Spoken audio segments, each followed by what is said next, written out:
Well, Okay. and we will be off and running. All right. Hello, everybody. Thanks for tuning again into Coffee with Ben. My name is Ben Blackman, and I'm the Director of Development for Ridge, which is a group of innovation consultants based in St. Petersburg, Florida. Before we get started, as always, I want to encourage everybody out there to subscribe to the Ridge YouTube channel, to our Facebook page. You can hit the like button, share our content. You can also go to the brand new Ridge website. That's ridge.com, RIDG.com. You can schedule your own Coffee with Ben session. We can chat about how we can help your company to innovate more effectively, or you could be a guest on the show if you want. This show, Coffee with Ben, focuses on how companies innovate, strategically plan for the future, and create a strong culture for their employees. I'm super excited to welcome this morning Chris Milan. Chris is the VP of Sales for NexTec Group, which is an award-winning business technology consulting firm. They offer ERP, CRM, business intelligence, cloud and on-prem solutions for small and medium-sized businesses. I know that's a mouthful, but we'll talk about it. Thanks for joining me today, Chris. How are you? I'm doing great. How are you? I'm doing just fine, thanks. I always like to start these interviews out by kind of doing a deep dive into our guests' professional journey. You have over 25 years of experience working in technology and consulting. You've been everywhere from the big four consulting firms to small consulting firms and everything in between.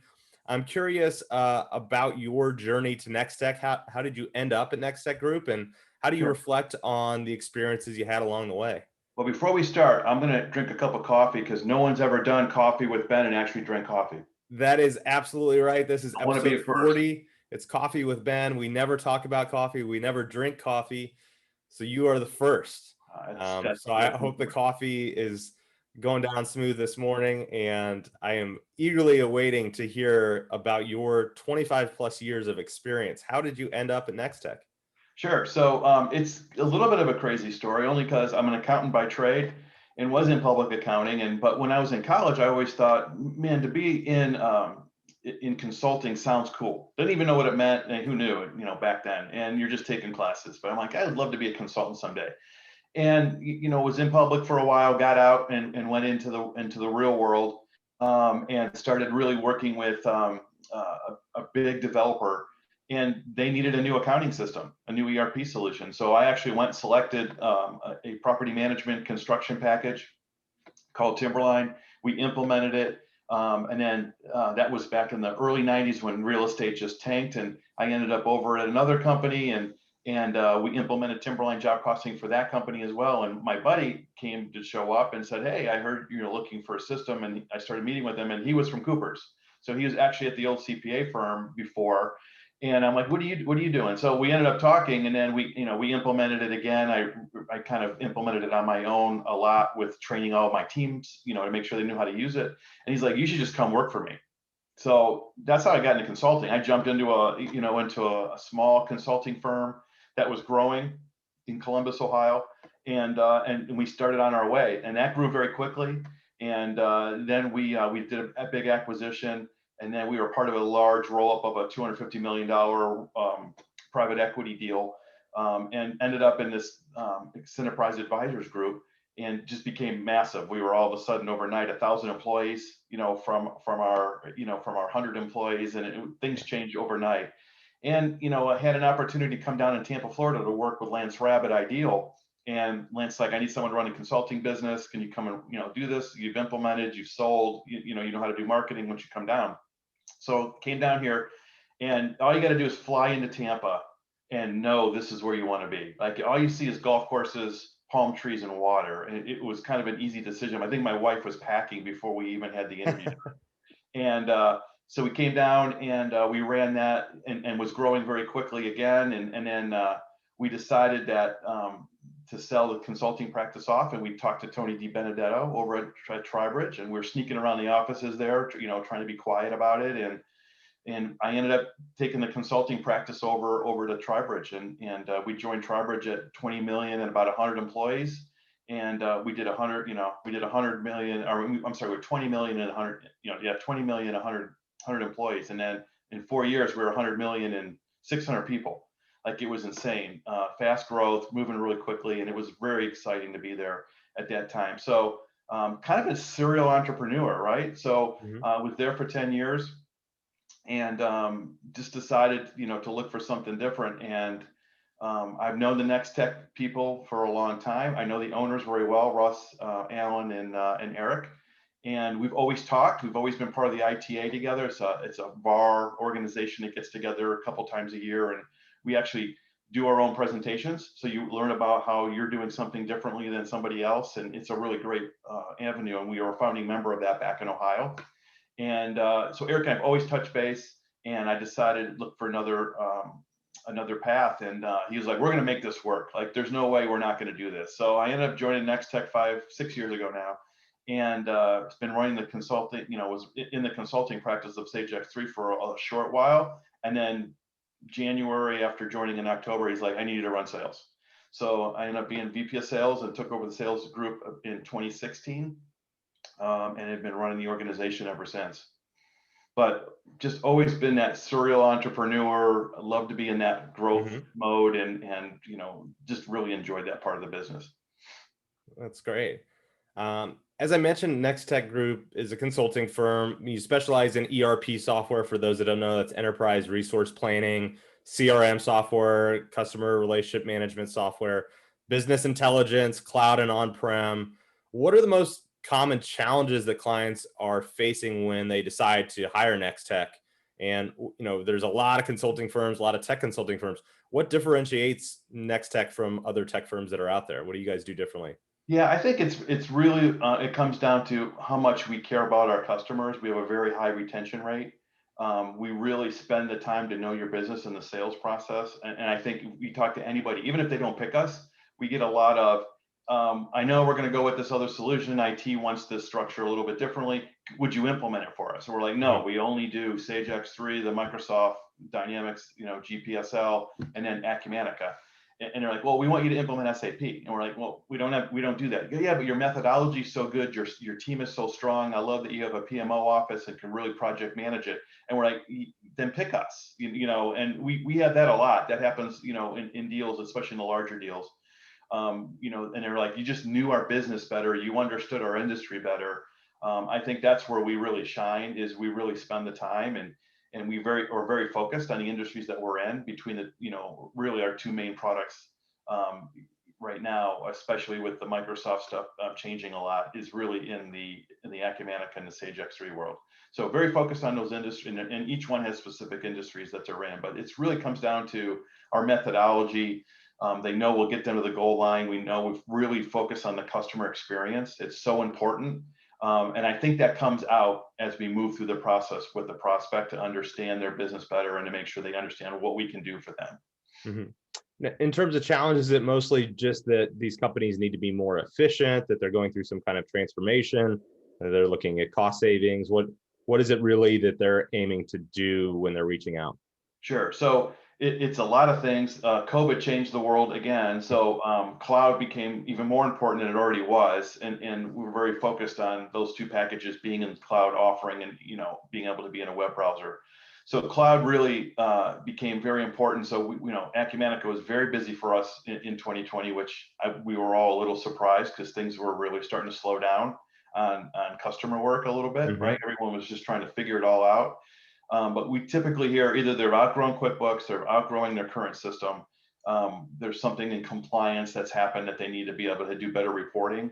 But a lot of it this last year has been, I need to get in the cloud. I've got remote workers now. I don't know what to do. I've got to get servers up, and I got to get everyone access to those servers. It's becoming very challenging if you're Hmm. on-prem. So, we had a lot of people move. We've had even people say, wow, I know I wanted you 2 years ago. I decided to hold off, and now I wish I would have done it 2 years ago. And they did this year, this last year, but they were Yeah. like, wow, I should have done it when I knew I should have done it, because now it's painful and I'm trying to get everyone connected, and it's been challenging. Hmm. Yeah, I mean, the pandemic has obviously changed a lot about the way the businesses work. I'm curious, has that changed anything for how NexTech has worked internally? And then also, you talked about dealing with customers that are really wanting more cloud solutions. Have you had to make any strategic pivots to the business, or your clients asking for a lot of different solutions now, or is it mostly just cloud stuff? And how's that pandemic just shaped the entire business, both internally and externally, for you? Sure. I mean, I think the big thing that we did, and it definitely slowed down, right? We had a significant drop, in that, 20-15% range, which I think you're hearing from most people, like, their business dropped, right? There's a few that really actually had a great year. Mhm. But most people dropped, especially in consulting, it was harder.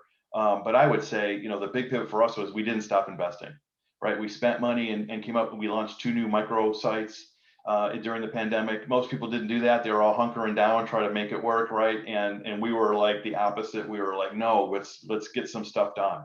So we really spent a lot of time getting our new vertical websites up, which was really exciting. And then the other big part was tweaking the methodology to make sure you can do an implementation completely offsite, right? Because we really didn't travel that much. There's a few times we did, and we was super careful, and a lot of times it's because we could drive there, not have an overnight, or our team, we're very conscious of our team, and we don't want them to travel if they're uncomfortable. We didn't, so we kind of said there's no travel unless you request it, and it has to go all the way up from VPs and then up to ownership to approve it. So we were very, very careful this last year. I think that was a smart move for us. But we kind of modified our methodology a little bit to make sure that we could do everything remote, including go lives. And we did a bunch of successful go lives all remote. So, you just got to think a little differently, get a little creative on video calls, how you're going to do conference room pilots to make sure you get your testing done and get everyone trained and get them comfortable with the solution before they go live. Mhm. And I think we pulled that off very successfully. That's great. So in your role as VP of sales, what does a typical day look like for you? What are you focused on, on the day to day, but then also big picture, what are you looking at for 2021 and beyond? Yeah, I mean, my days are different every day, and I'm always at least triple booked because I get invited to most demos and most discoveries as needed, right? Depending on what's happening during the day. So I do spend a lot of time. I make sure I do my one-on-ones with my team. So Mondays and Fridays I try to keep as internal meetings as much as possible, and then the rest of the time it's usually either strategizing on deals that we're trying to win, making sure my team has got what it needs. We invested a lot last year also in training. So we did some Sandler training with Clint of Sandler here Yeah, locally. big He fan came of out. Clint. Yeah, we did Clint, and he did a great job. We did 2 days when we were all in Orlando, right before as the pandemic was hitting. Who knew? Like, it was like that time in February. It was a little weird. And then Sage did some nice stuff around selling through curiosity, and we all did that as well. So we're still coaching through that. So once a month, we're still doing exercises and trying to do some role playing around some of this training that we did to continue to make sure it sticks. Right, it's super Mhm. important to do that. So my days are ever changing. It's just very, very busy, and always it's a very different day every day, which is great. Right, I've got East Coast and West Coasters, so it's my day starts early and it ends late. So but it's a lot of fun, and we really enjoy what we do. Fantastic. And hopefully you have some time for some drum solos in between We some of we those do calls. every once in a while. I actually played yesterday, so I played a little bit yesterday when no one was home. So Fantastic. If you're just joining us, you're watching Coffee with Ben. I'm Ben Blackman. I'm the Director of Development for Ridge, which is an innovation consultancy based in St. Petersburg, Florida. I'm talking with Chris Milan. He's the VP of Sales for NexTec Group.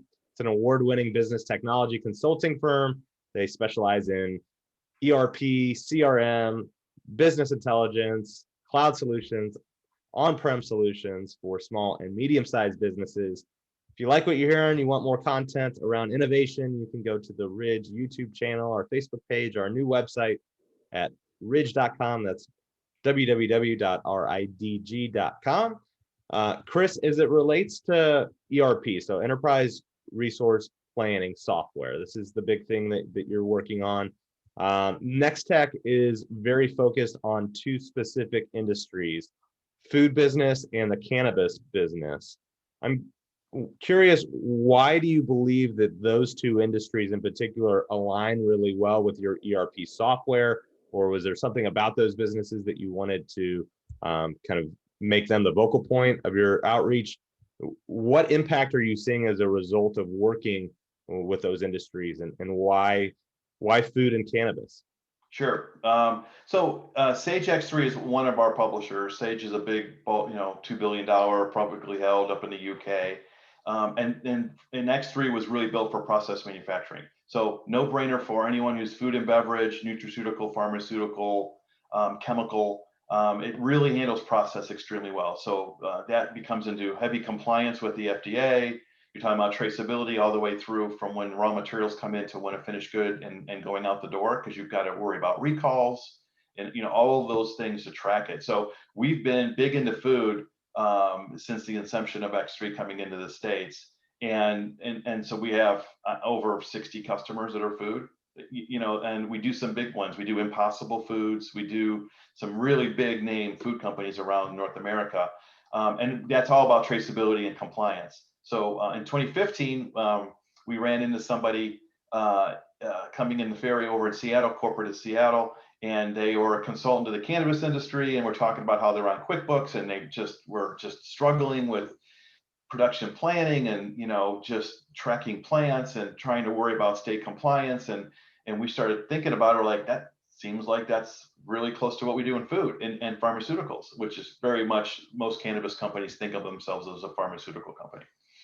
So we were like, maybe this is interesting. So we ended up writing some IP, and we have a full IP team, and we wrote some products inside of our development layer in X3 for the cannabis industry. So from cultivation to processing to finished goods out the door, it was very easy transition for us because of our backgrounds in food. So that's the reason why we got into cannabis. And we have some of the largest growers in the world, and over 50 logos now throughout the world. We've actually implemented in Europe, in Australia, and also in Latin North America, Canada, and the States. So that's kind of how we got there. It's kind of weird how we got there for Sage X3, but it's very much process, right? That's where we really focus. That's our vertical brand there. So that's how we came up with the cannabis business ERP and the food business ERP and those microsites over in 2020, was to really show that we understand it in those industries. And in Acumatica, we focus very much on project-based type companies, field service, construction, and then discrete manufacturing. So those are the really big areas that we focus on. The Acumatica, which is another cloud-based solution that's very, very strong and is getting a lot of good recognition as far as how good it is in usability. And it's kind of the next generation cloud ERP solution. So we've done very well there as well. But we definitely like to focus on verticals. It's one, it's easier to market, but two, that's where our expertise is, and we can really bring a lot of knowledge and best practices when we're implementing for those type of clients. That's great. Very exciting that you have two areas that are really, gravitating towards the product that you have. I'm curious, as you look to the back half of this year, but then also just kind of a 5 to 10 year outlook, are there any particular trends in the industry that you're keeping an eye on? Are there things that you guys are working on? Obviously, nothing top secret, but anything that you can divulge that you're looking to implement in the future? What excites you about the future of ERP? Yeah, I mean, for us, it's still, everything moving to the cloud. I mean, there's still late adopters to that. So we're, focusing on that for our customers, and in our industries, we're continuing to write a lot with our IP team to really round out those industries and to make sure that, with the publisher plus what we're doing on our own products, that we're capturing that right solution for our customers. So I'm excited about, we're about to release Cannabis 2.0. That's coming out here at the end of February. It's a major lift and effort for our team, and it's super exciting. I'm really excited about where it's going, and we've really made some pretty nice enhancements there. And then we've also started some new food product IP as well for our food customers and prospects, and that's where we're really focused. And then we are continuing to look for some additional IP for Acumatica that we're going to roll out. There's a couple things that we're looking at right now that they're just too new to even talk about. But we're really excited. We want to be very laser focused. It's just for us, that's what we've always been. We have lots of customers across the gamut, very much. It's not just that we do process in X3. We've got discrete manufacturing as well, and consumer packaged goods. And same thing with Acumatica. We've got a very broad range of customers, but we think having those vertical offerings, it just for us makes a lot of sense for our business. That's great. Well, we always like to wrap up here with a little bit of a fun section we call the Benny Good Times Fast Five. It's Okay. 5 quick questions that will allow us to get to know you a little bit more on a personal level. And so, question one for Chris Milan is: what is your favorite thing about the Tampa Bay St. Pete area? You talked about flying overhead and seeing all the water and the golf courses and palm trees. Is there anything in particular that is your favorite about the area? For me, it's always been one, it's the people. It's a very much a Midwest town. So many people, coming from Pittsburgh, Ohio, Chicago, seem to gravitate towards Tampa. Probably it's because 75, you're coming down 75. So really very comfortable to where we lived in Ohio. So I love that. And it's too beautiful here. Like this is a great town, right? It's a great place to raise a family. And the weather, you can't beat it. So it was a great decision 19 years ago. So, Yeah, you just look at a weather map right now, and you don't yeah. really have to explain much more about why this is a great place to live. If you had a ticket in pre-COVID times, had a ticket to travel anywhere in the world, cost is not a factor here. Where would you go? So I think we've done a lot of Europe and we still have a bunch of places there, but I'd have to go Australia, Bora Bora, somewhere over that way. Yeah. That's something that we still talk about, my wife and I, if we ever get back to traveling again. And it's an unlimited ticket, Bora Bora is expensive to get to. So that would Yeah. probably the easiest one. Yeah, if I'm But offering a free ticket, you might as well get your money's worth there. absolutely. Rack up the big value there. Bora Bora would be excellent for sure, and I can definitely recommend Australia. I've had the great fortune to do that trip, so if you can handle the long flight, it's certainly worth going there. New Zealand as well. Yeah. Question three is: what is your favorite movie? So favorite movie, probably anything James Bond with Sean Connery. So I love Okay, all of that stuff. I really enjoy those, and it's always been one of my favorites. that was going to be my follow up. Who's the best Bond? But you already said it. It's got to be Connery, right? Rest in peace. Always. And then Daniel. All right. Well, I think I know the answer to the next question. Question four is: if I was to put you on a stage for a talent show and I forced you to do something, your talent, what would it be? I have a feeling it's sitting right behind you. It is. Yep, definitely drums. So that's All a right. no So if you brainer. had to do one song, one drum solo, what song are you choosing? Boy, I don't know. I mean, anything in the 80s. I'm trying to think of some stuff that we did with the band that I think of that was Pour Some Sugar is always fun to do. Um, and maybe a little Axl Rose, Sweet Child. That's always a fun one to do. That's got a lot of activity in it. So There you go. I love it. And then finally, question five: who is your hero or your biggest inspiration and why? so I was thinking about that. It would be it's really, if you're thinking of family life, it would be my dad for sure. I mean, he was just a guy who he never missed an event, whether it was basketball game, track. I mean, he even like came down senior year in college when my wife and I, future, well, she wasn't my wife yet, but we were in the university band just to get some credit hours before we graduated. He came down for the concert. Like he never missed anything. And I try to do that with my kids. I had a golfer and a softball player. Now I have a girl at Memphis who's performing arts. So she's doing, musical theater. So we try not to miss anything. Right. So I think that's one thing I got from my dad. And then from a business perspective, it was definitely Tony at TriBridge. I learned a lot from him. I've learned a lot from all my CEOs.